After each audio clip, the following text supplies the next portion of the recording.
Assalamualaikum warahmatullahi wabarakatuh. Eh, Pada kesempatan kali ini, saya akan mempresentasikan tugas mata kuliah Teori Ekonomi Mikro yang dimana pada kali ini saya akan mempresentasikan tentang struktur pasar yang mengenai tentang pengertian fungsi pasar, jenis-jenis pasar, dan juga klarifikasi struktur pasar. Nah, sebelum ke arah sana, di sini saya akan menjelaskan tentang eh, apa itu struktur pasar. Jadi, eh, struktur pasar itu adalah keadaan pasar yang memberi petunjuk tentang aspek yang memiliki pengaruh penting terhadap perilaku usaha dan kinerja pasar. Aspek-aspek yang menentukan struktur pasar yaitu seperti jumlah penjual dan pembeli, hambatan masuk dan keluar pasar, keragaman produk, sistem distribusi, dan penguasaan market forward. Dan juga struktur pasar sendiri menurut Jaya tahun 2001, di situ dijelaskan bahwasanya struktur pasar adalah suatu variabel yang digunakan dalam menentukan perilaku perusahaan, interaksi perilaku perusahaan, dan struktur pasar. Jadi struktur pasar itu akan menentukan sebuah kinerja.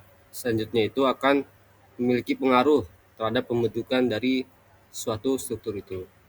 Selanjutnya di sini akan menjelaskan tentang pengertian pasar. Jadi sebelum ke fungsi-fungsi pasar, di sini saya akan sedikit menjelaskan tentang apa itu pasar. Menurut Sarwoko tahun 2022, pasar adalah bukan hanya tempat bertemunya penjual dan pembeli secara fisik, tetapi meluas sebagaimana mekanisme atau proses interaksi antara penjual dan pembeli untuk melakukan suatu transaksi baik itu barang maupun jasa. Pasar itu dapat terjadi walaupun penjual dan pembeli tidak bertemu langsung seperti yang dirasakan pada zaman kali ini atau pada masa kali ini, yaitu bisa dengan melalui internet atau bisa dengan telepon. Misalnya seperti ShopeePay, Shopee, Lazada, Tokopedia, dan banyak lagi marketplace yang ada pada saat ini. Selanjutnya di sini saya akan menjelaskan tentang apa itu fungsi pasar. Nah, pada fungsi pasar di sini itu ada 3. Yang pertama ada distribusi, kedua ada pembentukan harga, ketiga ada promosi. Nah, di sini dalam distribusi itu menyalurkan barang dari produsen ke konsumen,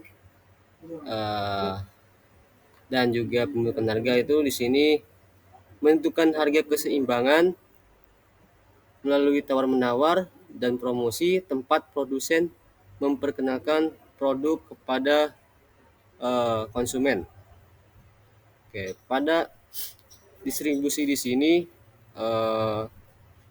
pasar itu berperan dalam menyalurkan barang dan jasa dari produsen ke konsumen. Jadi produk yang dihasilkan itu oleh pabrik atau pertanian itu bisa sampai ke tangan pembeli. Distribusi ini juga bisa melalui berbagai jalur seperti grosir, pengecer, atau secara langsung ke konsumen.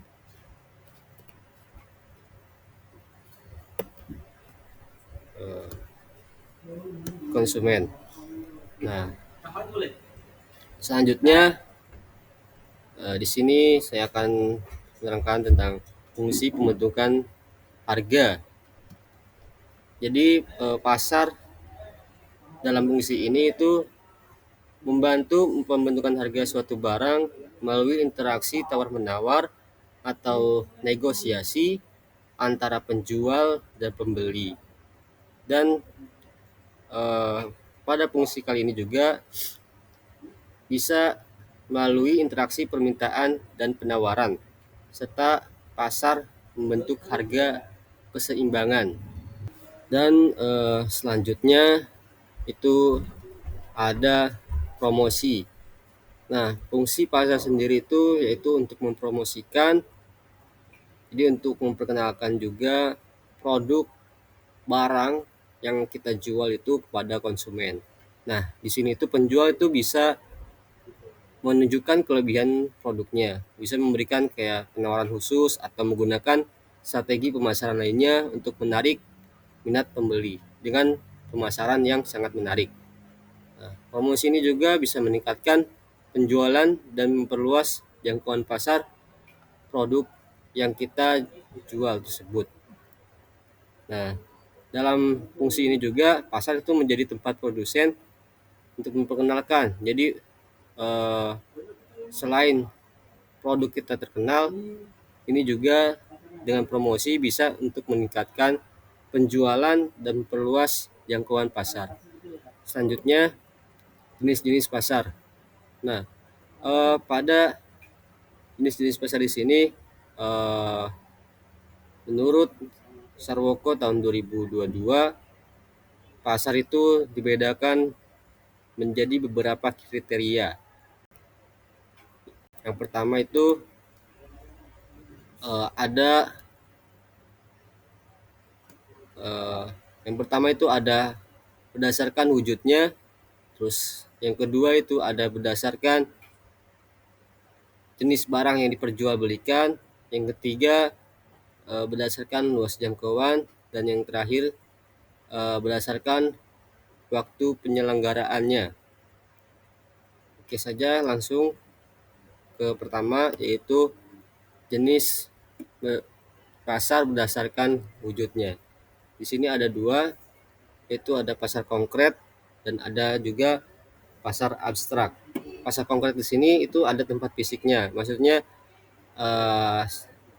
maksud di dalam sini tuh penjelasan di sini ada tempat fisiknya, maksudnya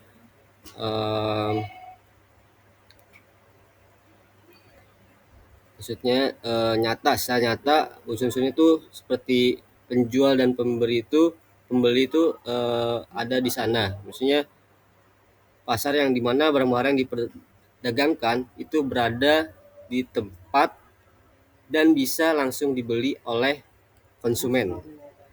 Tuh. Nah, ini. Jadi contohnya itu seperti pasar rakyat dan pasar modern. Selanjutnya itu ada pasar abstrak. Nah, pasar abstrak di sini merupakan pasar yang dimana para pedagangnya itu tidak menawarkan barang yang akan mereka jual dan tidak dapat membelinya secara langsung. Jadi contohnya itu seperti pasar online seperti Shopee, Lazada, Tokopedia, pasar saham, juga pasar modal. Pasar abstrak sendiri merupakan pasar yang dimana para pedagangnya itu tidak menawarkan barang yang akan mereka jual dan juga tidak dapat membelinya secara langsung. Selanjutnya itu ada jenis barang yang diperjualbelikan. Nah, di dalam jenis barang yang diperjualbelikan di sini ada dua, yaitu pasar barang konsumsi dan juga ada pasar barang produksi. Pasar barang konsumsi sendiri itu menjual kebutuhan sehari-hari seperti beras, sayur, pakaian. Nah, di barang konsumsi sendiri itu menjual ataupun sebuah pasar yang membeli berbagai macam jenis barang yang bisa dikonsumsi untuk memenuhi kebutuhan hidup sehari-hari. Jadi biasanya itu pasar barang tuh menjual seperti bahan-bahan pokok, sayuran, daging, buah-buahan. Tetapi juga ada pasar khusus yang menjual bahan-bahan seperti susu, seperti pasar ikan, seperti pasar sapi dan juga masih banyak lagi. Dan juga di sini ada yang terakhir, pasar barang produksi. Nah, pasar barang produksi adalah pasar yang menjual atau membeli mengenai produk. Pasar sumber daya produksi menjual seperti tenaga kerja, mesin, alat-alat berat, dan masih banyak lagi. Selanjutnya, berdasarkan di pasar jangkauan di sini tuh ada pasar lokal, pasar nasional, dan juga pasar internasional.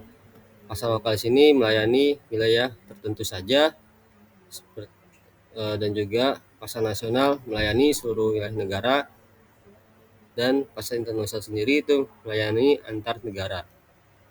Nah, pasar lokal itu suatu pasar yang membeli dan menjual produk dalam hanya satu kota tempat produk tersebut dihasilkan. Dapat juga dikatakan pasar lokal itu melayani permintaan serta penawaran hanya dalam satu kota. Contohnya itu mungkin seperti pasar-pasar yang mungkin ada di suatu tempat wilayah tertentu saja. Selanjutnya ada pasar nasional. Pasar nasional merupakan sebuah pasar yang dapat membeli dan menjual suatu produk di dalam satu negara dan juga tempat produk tersebut dihasilkan. Nah, pasar nasional bisa juga diartikan sebagai pasar nasional yang melayani permintaan serta penjualan dari dalam negeri, melayani seluruh wilayah suatu negara. Selanjutnya itu ada pasar internasional. Pasar internasional sendiri merupakan sebuah pasar yang dapat transaksi membeli dan menjual suatu produk dari berbagai negara. Selain itu, pasar internasional dapat dikatakan lebih luas jangkauannya karena pasar tersebut itu dapat jangkauan seluruh dunia. Contohnya seperti pasar internasional di Brazil, pasar kopi, dan juga mungkin Amazon juga mungkin ya termasuk mungkin ya salah satunya. Selanjutnya ada jenis-jenis pasar berdasarkan waktu. Nah, berdasarkan waktu di sini ada pasar harian, ada pasar mingguan, pasar bulanan, pasar tahunan, serta ada pasar temporer. Pasar harian sendiri ialah tempat pasar di mana merupakan pertemuan antara pembeli serta penjual yang dapat dilakukan setiap hari. Jadi ya seperti pasar-pasar halayak umumnya yang ada di beberapa wilayah di negara kita, yang mungkin salah satunya kalau di Semarang pasar Johar, ya, pasar harian karena buka setiap hari. Dua, ada pasar mingguan, ialah pasar yang dilakukan setiap seminggu sekali. Pasar yang mungkin kalau di tempat saya itu ada di daerah Tasik, itu hanya buka pada hari Jumat saja. Jadi hanya buka seminggu sekali pada hari Jumat. Nah, selanjutnya itu ada pasar bulanan, ialah pasar yang dilakukan sebulan sekali dan terdapat di daerah-daerah tertentu. Mungkin ya pasar bulanan di sini ya mungkin seperti pasar bulanan di sini ya seperti pasar hewan. Nah, yang terakhir ada pasar temporer. Pasar temporer itu pasar yang diselenggarakan pada waktu tertentu saja dan juga dapat terjadi secara tidak rutin. Nah, pada umumnya pasar temporer sendiri itu dibuka hanya untuk merayakan peristiwa tertentu saja. Contohnya adalah seperti bazar, eh, itu biasanya diselenggarakan hanya satu kali saja, tidak rutin, hanya pada dalam waktu tertentu saja. Terus ada juga yang kelewat, yaitu pasar tahunan. Nah, pasar tahunan itu adalah pasar yang diselenggarakan setiap hanya 1 tahun sekali. Jadi pasar tahunan itu umumnya bersifat nasional serta diperuntukkan untuk promosi terhadap suatu produk baru, seperti kayak pameran pembangunan Pekan Raya Jakarta dan lain-lain. Selanjutnya, klasifikasi struktur pasar. Nah, dalam klasifikasi struktur pasar di sini itu ada 4. Yang pertama ada pasar persaingan sempurna, ada pasar monopoli, pasar persaingan monopolistik, dan juga ada pasar oligopoli. Nah, pada yang pertama di sini ada pasar persaingan sempurna. Pasar persaingan sempurna sendiri adalah pasar yang dimana persaingannya itu berada di level yang paling besar. Nah, juga menurut ekonom neoklasik berpendapat bahwa pasar persaingan sempurna itu akan menghasilkan hasil yang terbaik bagi konsumen dan masyarakat, dan dapat dikatakan sempurna itu karena di dalam pasar penjual itu sama-sama menjual barang serta yang sejenisnya, tidak ada persaingan harga di dalamnya. Dan para penjual itu dapat bebas keluar masuk pasar karena di dalam pasar sendiri itu tidak ada penghalang atau barriers. Nah, tidak ada suatu halangan di dalamnya. Nah, pelaku di pasar persaingan sempurna itu dalam hakikatnya itu tidak memiliki kemampuan sama sekali untuk untuk menentukan harga pasar. Jadi harga pasar sendiri itu ditentukan oleh mekanisme pasar, yaitu interaksi permintaan dan penawaran. Nah, dalam pasar persaingan sempurna ini itu memiliki ciri-cirinya. Yang pertama ada komoditas yang diperjualbelikan itu adalah bersifat homogen. Nah, homogen di sini itu barang yang dihasilkan itu berbagai perusahaan, tidak mudah untuk dibedakan. Barang yang dihasilkan itu sangat amat sama atau serupa, dan juga tidak ada perbedaan yang nyata antara barang yang dihasilkan suatu perusahaan dengan perusahaan yang lainnya. Terus yang kedua itu pembeli itu mempunyai informasi yang sempurna tentang keadaan pasar. Nah, jadi dalam pasar persaingan di sini itu dapat diasumsikan itu bahwa eh, setiap konsumen itu mempunyai informasi yang sempurna tentang keadaan pasar. Mereka mengetahui tingkat harga barang yang berlaku di pasar. Jadi apabila ada perusahaan yang menaikkan harga barang, jadi lebih mahal dari harga yang berlaku di pasar, akibatnya itu tidak ada produsen yang menjual barang di atas harga jika tidak mau ditinggalkan oleh konsumennya. Tuh. Selanjutnya ada pasar monopoli. Pasar monopoli adalah pasar atau industri di mana perusahaan individual memiliki kontrol atas harga output mereka. Jadi semua perusahaan di dalam pasar ini tuh sama-sama memiliki satu hal, yaitu menerapkan kekuatan pasar, kemampuan untuk menaikkan harga tanpa kehilangan semua permintaan akan produk mereka. Nah, dalam pasar monopoli di sini itu memiliki ciri-cirinya, yaitu tidak mempunyai komoditas pengganti yang mirip dan tidak tergantikan. Jadi barang yang dihasilkan itu oleh perusahaan tidak memonopoli, tidak dapat digantikan oleh barang lain. Jadi barang itu satu-satunya jenis barang yang ada di pasar, dan tidak terdapat barang mirip yang dapat menggantikan barang tersebut. Nah, mungkin contohnya kalau di Indonesia sendiri seperti Pertamina, BBM. Itu jadi Pertamina sendiri itu memonopoli perminyakan atau bahan bakar yang ada di Indonesia, itu supaya tidak ada saingannya dari perusahaan-perusahaan lain. Seperti itu. Jadi memiliki kontrol atas harga output mereka. Jadi suka-suka mereka karena mereka hanya satu dan menerapkan kekuatan pasar. Seperti itu. Untuk eh, menaikkan harga tanpa kehilangan semua permintaan. Nah, terus dalam pasar ini sendiri itu perusahaan memonopoli dapat mempengaruhi penentuan harga. Jadi perusahaan monopoli merupakan satu-satunya penjual di dalam pasar. Jadi yaitu mempunyai kekuasaan penuh. Maka perusahaan monopoli dipandang sebagai penentu harga dengan mengadakan pengendalian terhadap produksi dan jumlah barang yang ditawarkan.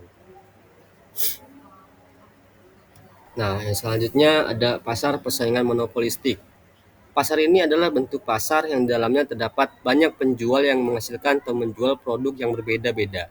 Nah, pada dasarnya eh, persaingan monopolistik ini pasar yang berada di antara pasar persaingan sempurna dan monopoli. Jadi tidak ada homogenitas produk dalam aspek pokok yang membedakan pasar persaingan sempurna dan bukan aspek jumlah perusahaan yang ada dalam pasar. Nah, ciri-ciri pasar persaingan ini sendiri adanya differ monopolistik produk suatu perusahaan dalam pasar persaingan berbeda coraknya dan secara fisik mudah dibedakan di antara produksi suatu perusahaan dengan produksi perusahaan lainnya, dan juga terdapat banyak produsen atau penjual, terus serta produsen sedikit mempengaruhi harga pasar. Nah, contohnya seperti pasar makanan atau minuman. Yang selanjutnya ada pasar oligopoli. Oligopoli adalah suatu pasar yang industrinya didominasi oleh sejumlah kecil perusahaan yang paling bersaing. Jadi setiap perusahaan itu memiliki kekuatan yang cukup besar untuk mempengaruhi harga pasar. Nah, pasar oligopoli sendiri itu pasar yang terdiri dari sekelompok kecil perusahaan. Biasanya struktur dari industri dalam pasar di oligopoli terdapat beberapa perusahaan raksasa yang menguasai 70-80% dari seluruh produksi. Nah, beberapa perusahaan yang menguasai pasar itu sangat mempengaruhi pasar sendiri satu sama lain karena keputusan dan tindakan oleh salah satu dari perusahaan itu sangat mempengaruhi perusahaan lainnya. Ciri-cirinya sendiri yaitu produk homogen atau terdiferensiasi, dan juga terdapat beberapa perusahaan di dalam industri dan juga memungkinkan perusahaan lain untuk masuk ke dalam pasar. Jadi produsen yang ada di dalam pasar sendiri itu akan dapat dengan mudah melakukan kegiatan yang diinginkannya. Jadi misalnya seperti perusahaan itu mengalami kerugian dan juga ingin meninggalkan industrinya, pasarnya tersebut. Nah, langkah ini dapat dilakukan dengan mudah seperti itu. Nah, jadi seperti itu presentasi yang saya presentasikan kali ini. Jadi kesimpulannya itu pasar merupakan suatu sarana penting dalam perekonomian yang mempertemukan penjual pembeli untuk melakukan transaksi suatu barang maupun jasa.